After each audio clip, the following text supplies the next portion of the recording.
주님께서 하시는 말씀과 그 뉘앙스를 가만히 보시면 참 놀라운 그 인생에 대한 통찰과 그리고 우리의 그 오류들을 발견할 수 있다는 점에서 주님께서 하시는 말씀 딱 붙잡는 것 굉장히 중요한 것입니다. 우리도 사소한 실수들을 하거든요. 사소한 실수를 합니다. 한 달란트 받았던 그 무익한 종은 주인에 대해서 오해했죠. 심지 않는 데서 거두고 해치지 않는 데서 모으는 줄 알았다. 하나님은 그런 분이 아닌데 우리는 이런 오해들이 있다는 겁니다. 아버지에 대해서 어머니에 대해서 혹시 오해하고 계신 부분은 없으십니까? 자녀들 이렇게 키우시면서 보시면 자녀들이 부모에 대해서 가지고 있는 생각 중에서 엉뚱한 것들이 가끔씩 있습니다. 부모는 전혀 그런 의도를 가지고 자녀를 대하지 않았음에도 불구하고 자녀들은 부모에 대해서 억울하게 생각하기도 하고 또 아주 틀린 생각도 종종 있습니다. 다 틀렸다는 말이 아니라 그래서 그런 부분들에 대해서 딱 말을 해줄 필요가 있다는 것이죠. 우리 주님에 대해서 많은 사람들이 가지고 있는 그 일반적인 오류, 가장 종교적인 사람들, 바리새인들조차도 예수 그리스도를 만났을 때 무슨 생각을 가졌냐면 하나님께 고발자라고 생각했다는 겁니다. 예수님에 대해서 우리가 평생에 몰랐던 부분들을 알게 되는 그런 축복도 있지만 아는 것 중에서 걸러내야 할 것들이 있다는 것입니다. 우리 주님은 우리를 고발하시는 분이 아닙니다. 우리를 고발한다. 이 고발자, 고발, 이것은 사실 나쁘게 들립니다. 나쁘게 들리죠. 고발한다라고 하는 말 자체가 이게 별로 우리가 선호하는 그런 단어가 아닙니다. 예수님에게서는 더더욱 그런 표현을 써서는 안 되는 거죠. 그런데 우리 주님 앞에만 서면 작아진다라고 하는 그 말, 주님 앞에 섰을 때 과연 우리가 삭개오처럼 전폭적일 수 있겠는가? 이 의문을 가지고 이 말씀 앞에 섭니다. 너희를 아버지께 고발할까 생각하지도 마라. 이 생각하지 마라. 바리새인들이 생각했다는 것입니다. 했기 때문에 이런 말씀을 하신 거예요. 이런 생각이 주님에 대해서 없었다면 주님께서 이 말을 갑자기 뜬금없이 하실 이유가 없는 것이죠. 우리도 삶 속에서 우리 주님께서 나를 진심으로 기뻐하시고 나를 사랑하시는데 가끔씩 그런 생각들이 불현듯 들어올 때가 있습니다.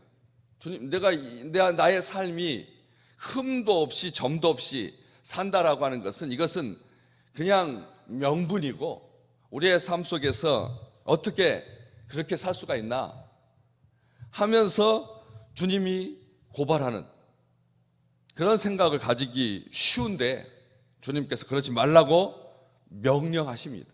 하지 말라고 하십니다. 그러면서 또 다른 또 놀라운 말씀을 하나 하시는데 너희를 고발하는 이가 있다. 곧 너희가 바라는 자 모세니라.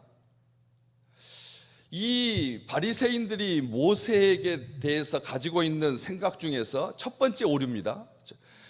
우리 주님에 대한 오류는 아버지께 고발한다라고 하는 오류가 있고 모세에 대해서 사람들이 가지고 있는 이 오류가 몇 가지가 있습니다. 46절에 보면 모세를 믿었더라면 또 나를 믿었으리니. 우리가 모세를 믿지 않습니다. 어떻게 사람을 믿습니까? 모세는 믿음의 대상이 아닌 거죠. 그런데 우리 주님은 말씀하십니다. 모세를 믿었더라면 이렇게 표현을 하면서 모세를 믿는다라고 하는 그 말이 과연 사람을 향하고 있는가? 또 금방 또 그게 아니라고 하는 것을 알 수가 있죠. 그가 내게 대하여 기록하였다. 모세가 주님에 대해서 기록한 것을 믿어야 한다. 성경 이야기를 하고 계시는 겁니다. 마지막 47절에 그의 글도 믿지 아니하거든.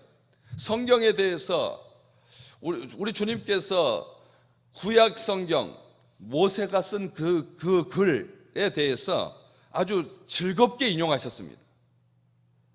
선지자들의 글도 인용을 많이 하셨고 모세의 글도 인용을 많이 하셨는데 성서라고 하는 말로 이렇게 둥 띄워놓고 우상화하지 않았다는 것입니다.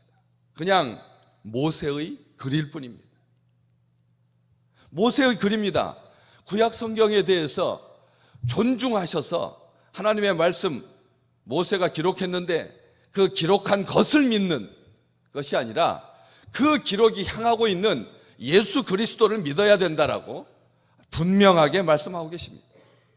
그러면서 어찌 내 말을 믿겠느냐 말씀하고 계시거든요. 모세에 대해서 가지고 있는 그 오류가 첫 45절에 딱 수식어 하나로 확인할 수가 있습니다. 너희가 바라는 자 모세. 바리새인들, 유대인들 중에 유대인이었던 바리새인들, 모세에 대해서 어떤 일차적인 생각을 가지고 있었느냐? 바랐다라고 하는 이 단어에서 우리들은 여러 가지를 생각할 수가 있습니다. 유대인들, 바리새인들이 모세를 바랐다, 이 바라다라고 하는 이 말, 이 바라본다라고 하는 것도 중요한 의미이지만 자랑스러워했습니다. 모세를 자랑스러워했습니다. 예수님의 공생애 중에서 우리 주님께서 소경을 고쳐주셨을 때 바리새인들이 그 소경한테 했던 말 기억하십니까? 우리는 모세의 제자다. 너는 예수의 제자라면 우리는 모세의 제자다. 요한복음 8장에 기록되어 있습니다. 모세의 제자인 것을 굉장히 자랑스러워했습니다. 그에게 절대적인 권위를 부여했습니다. 자랑스러워하고 잘 안다라고 자처하고, 모세는 그들이 생각하는 것처럼 위대한 입법자였죠. 사법을 집행하는 자가 아니라 법을 세운 자로서 그렇게 존중했습니다. 그런데 법을 세운 자라고 생각했던 그 모세가 너희를 고발한다 라고 주님께서 말씀하십니다. 무엇을 가지고요? 그냥 아무나 고발하는 것이 아니라 법 조문을 가지고, 다시 말하면 성경을 가지고 고발한다. 왜요? 모세가 예언한 바로 그 선지자가 예수 그리스도이신데 너희가 알아보지도 못하고 또 주님을 영접하지도 않았으니 모세의 의도는 예수 그리스도를 하나님께서 보내주셨다라고 하는 것을 믿고 구원받는 것을 목적으로 기록되었는데 그 목적에 위배되었으니까 모세가 고발한다는 것입니다. 이게 1차적인 그런 이유인데, 단순하게 사람들이 모세를 잘 안다라고 생각했지만 알지 못한, 성경이 예수 그리스도를 분명하게 기록하고 있는데 사람들이 애써서 외면하고 알지 못하는 중요한 이유들을 쭉 앞에서부터 계속 주님께서 이야기해 오셨습니다. 너희가 사람의 영광을 취하기 때문에 성경이 기록하고 있는 예수 그리스도를 못 보는 거다. 사람이 사람의 영광을 위해서 말씀을 대하고 어떤 위대한 인물을 대하면, 하나님께서 보낸 사자들을 대하면 그때부터는 눈이 가리워져서, 영의 눈이 가리워져서 봐야 할 것들을 보지 못한다는 것이지. 하나님 나를 볼 수 없다는 것입니다. 그리스도 안에 있는 하나님의 영광을 보지 못하고 육에 속한 채 그렇게 고발당하는 그런 비참한 인생이 된다는 것이죠. 사람의 영광을 취하기 위해서 그렇게 그들은 공회의 높은 자리에 앉고 싶어 했습니다. 시장에서 많은 사람들에게 인사받는 자리에 있고 싶었습니다. 잔치에 상석을 차지하려고 애썼습니다. 사람의 영광을 위해서 산다는 것은 이런 것입니다. 공회의 높은 자리, 시장에서 문안받는 것, 잔치의 상석.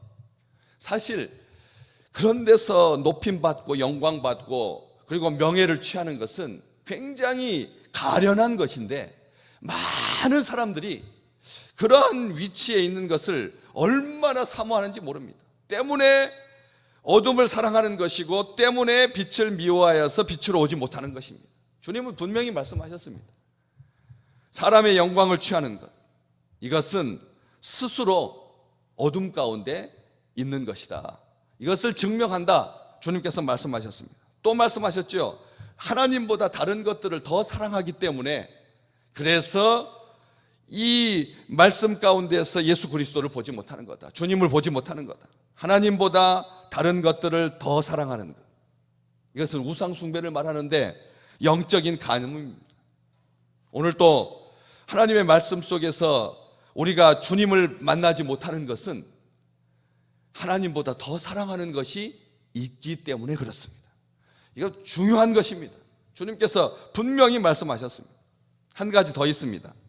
하나님의 영광을 거부하게 된다는 거죠. 사람의 영광을 위해서 사는 사람은 하나님보다 다른 것들을 더 사랑하는 것이고, 사람의 영광을 위해서 사는 사람은 어둠을 사랑하는 것이고, 사람의 영광을 더 사랑하는 것은 빛을 미워하는 것이고, 사람의 영광을 사랑하는 것은 하나님의 영광을 거부하는 것입니다. 완고한 것, 저항하는 것, 하나님의 말씀에 대해서, 하나님의 영광에 대해서.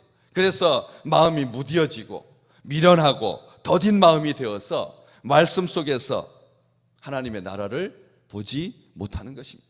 주의 말씀을 듣지 못하는 것입니다. 아들을 보내신 아버지를 믿지 못하는 것입니다. 주님의 말씀을 듣지 못하니 주님의 말씀을 믿지 못하고, 아버지를 보내신, 그 아들을 보내신 아버지를 믿지 못하게 되는 것이죠. 그래서 말씀하십니다. 성경은 나에게 대해서 기록한 거다. 주님에 대해서 기록한 거다. 말씀을 펼 때마다 어느 곳에서든지 예수 그리스도의 피가 있다. 예수 그리스도의 보혈이 있다. 예수 그리스도의 십자가가 있다. 예수 그리스도의 은총이 있다. 예수 그리스도께서 나를 향해서 말씀하신다. 내게 대하여 기록했다라고 하는 말, 바로 주님께서 그 말씀 속에서 오늘 또 우리에게 말씀하고 계시는 것이죠. 그래서 그의 글을 믿어야 한다. 성경 말씀을 믿어야 된다. 성경에 기록된 말씀을 믿어야 된다. 영생의 길을 깨닫게 하는 그 영생이 내 말을 듣는 자에게 주는 선물이다. 나는 생명이다. 나는 길이다. 나는 진리다. 내게 오는 자는 생명의 자리에 있게 된다. 영생을 누리게 된다. 심판에 이르지 아니한다. 사망에 있지 아니하고 생명에 거하게 된다. 말씀하고 계시는 것입니다. 오늘 눈을 열어서 하나님의 말씀 안에서 그리스도의 영광을 보게 하시는 분이 계십니다. 주님의 영이십니다. 주님의 영이 우리로 하여금 우리의 영의 눈을 열어서 말씀 속에서 그리스도의 영광을 보게 하십니다. 성령은 믿는 자 안에서 역사하십니다. 말씀 속에서 역사하십니다. 살아있고 활력이 있어서 어떠한 예리한 것도 나눌 수 없고 또 치유할 수 없는, 제거할 수 없는 그런 완악한 것들을 말씀이 이기게 하십니다. 이 요한복음을 기록한 요한은 요한일서 2장 14절에서 말씀이야말로 흉악한 자를 이기게 하시는 힘이다 라고 한 번 더 기록합니다. 말씀은 흉악한 자를 이기게 하는 힘이라는 것입니다. 흉악한 자 이기게 하시는 말씀을 사모하는 그런 축복이 우리 생애에 날마다 가득하시기를 주님의 이름으로 축복합니다. 말씀은 예수 그리스도이십니다. 진리이십니다. 그리고 말씀은 우리가 평생에 사모해야 할 진심으로 우리를 사랑하시는, 진정으로 우리를 기뻐하시는 하나님의 은총 가운데 오늘 또 오해가 없는, 고발할 자가 아니신 모세가 기록한 그 말대로 그가 예언했던 것이 예수 그리스도라고 하는 것을 알아볼 수 있는, 그래서 주님이 우리에게 말씀하시는 그 놀라운 축복이 평생에 날마다 더하시기를 주님의 이름으로 축복합니다.